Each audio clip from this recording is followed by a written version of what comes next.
ዌልካም ባክ ይላል። እንግዲህ ተመልሰናል ወደ ነበርንበት ከፍታ። ለማታውቁኝ ሰዎች ይመኑ እባላለሁ።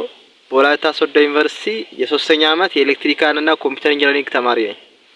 ዩቲዩብ ክሬት ማድረግ ከጀመርኩት 1 አመት ሆኖኛል እና በእነዚህ 1 አመት ውስጥ ለእናንተ የሚጠቅሙትን የፐርሰናል ዴቨሎፕመንት የቢዝነስ ኮንተንቶችን ስለቅላችሁ ቆይቼ ነበር እና መሀል ላይ በተፈጠረ ችግር ምክንያት ላለፉት ወራት አመታት ቪዲዮ ሳልሰራ ቆይቻለሁ።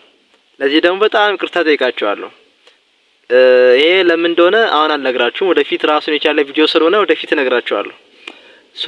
አሁን ላይ ከዚህ በኋላ እግዚአብሔር በፈቀደ መጠን ኮንሲስተንስ ሆኜ በየጊዜው ለእናንተ ይመጥናሉ የሚላችሁን ቪዲዮዎች ለመስራት ለራሴ ቃል ገብቻለሁ። ወደ ነበርንበት ከፍታም እንመለሳለን ብዬ ለዚህ ነገር ቃል ገብቻለሁ፣ ቃልም ገባለሁ።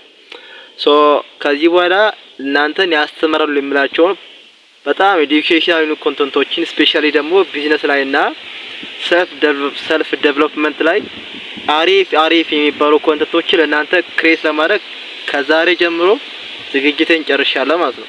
የሚቀረው ቪዲዮ አፕሎድ ማድረግ ብቻ ነው። እስከዛ ድረስ እናንተ ይሄን ቻናል ሰብስክራይብ፣ ላይክ፣ ሼር አድርጋችሁ ለሁሉም እንዲደርስ አድርጉልኝ እላችኋለሁ። እስከዛ ድረስ ግን ባይ ባይ።